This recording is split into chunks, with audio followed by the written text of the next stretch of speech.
اور جس چیز کی طرح بتایا تھا اس کو مشبہ بھی، اور مشبہ اور مشبہ بھی کے بیچ میں کچھ حروف ہوتے ہیں جو دونوں میں ربط اور جوڑ پیدا کرتے ہیں، ایسے حرف کو حرف تشبیہ کہا جاتا ہے، اور حرف تشبیہ بھی مذکور ہو تو دونوں کے اس رابطہ کو تشبیہ کہتے ہیں۔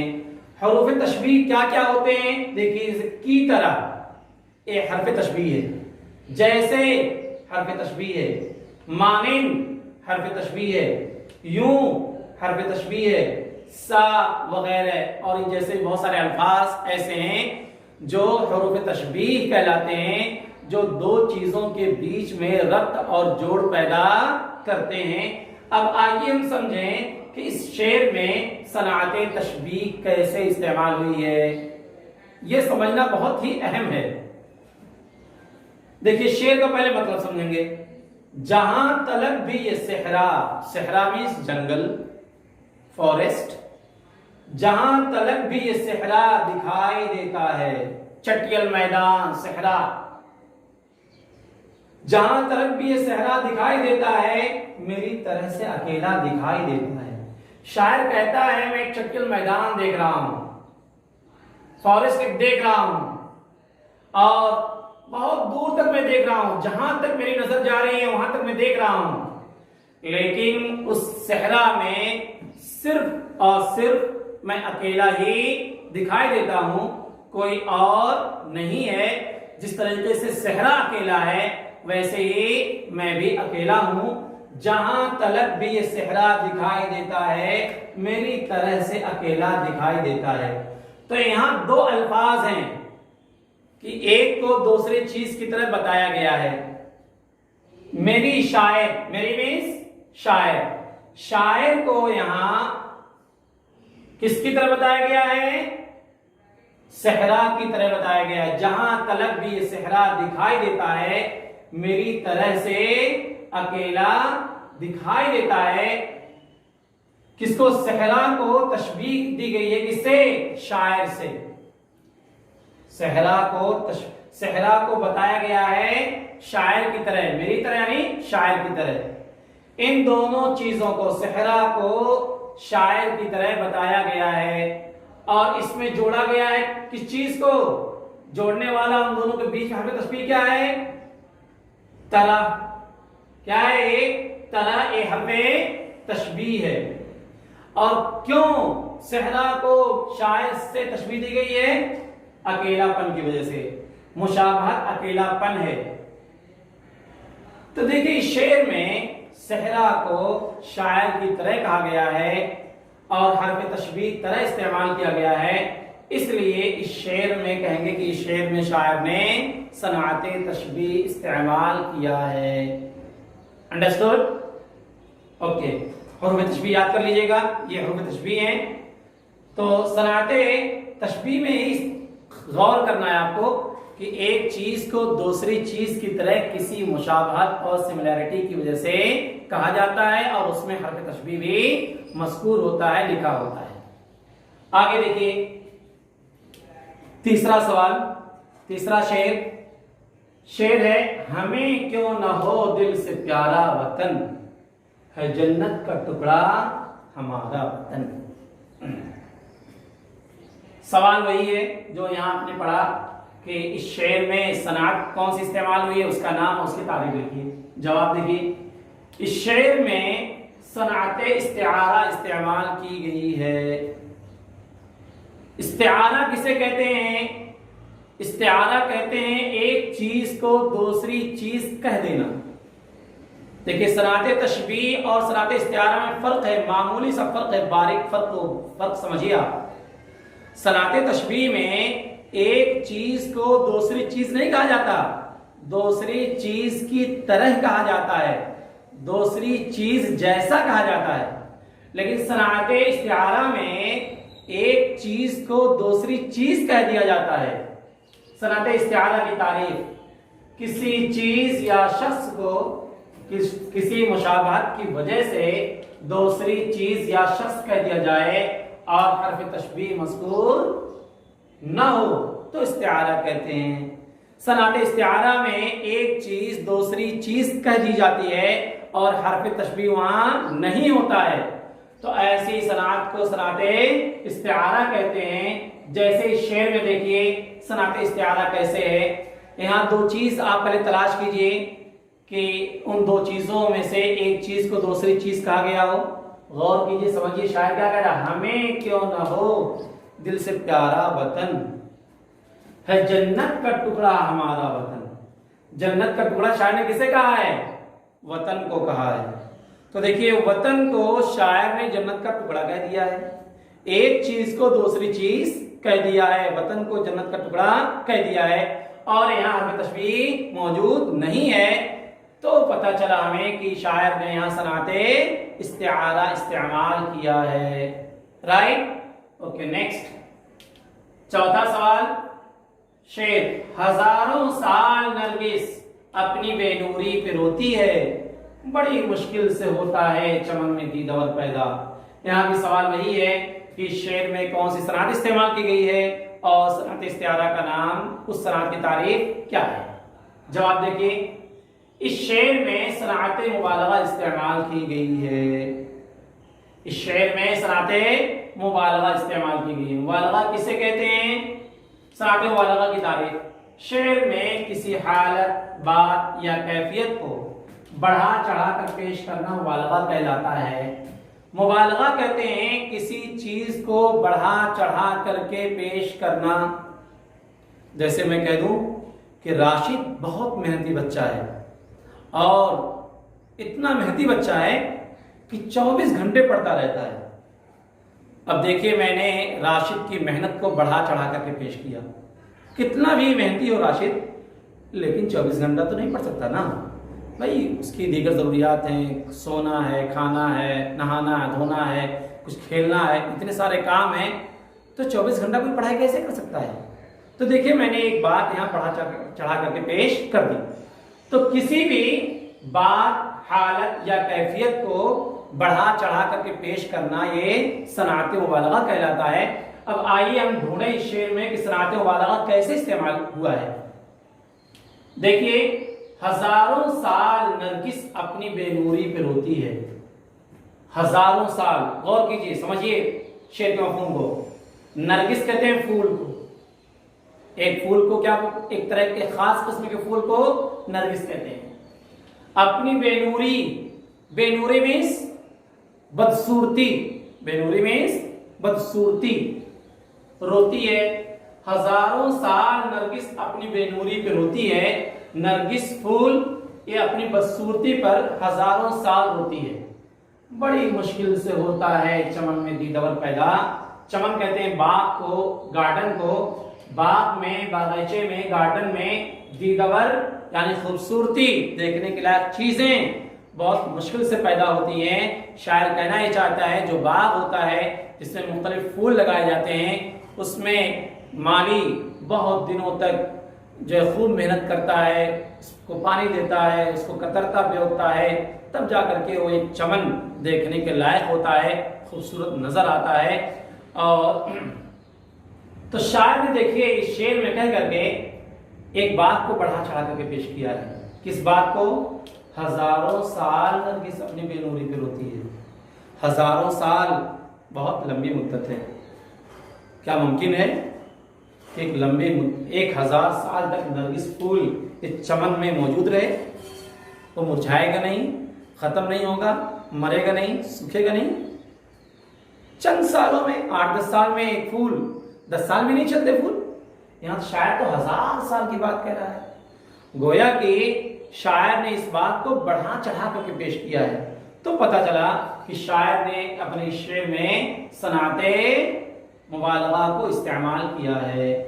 اب آگے آئیے، شعر، آخری شعر۔ روح الامی کبھی نہ گزر ہو سکا وہاں، انسان جس مقام پہ بے بالوں پر گیا۔ سوال وہی ہے کہ شعر میں کون سی صنعت استعمال کی گئی ہے اور اس صنعت کی تعریف کیا ہے؟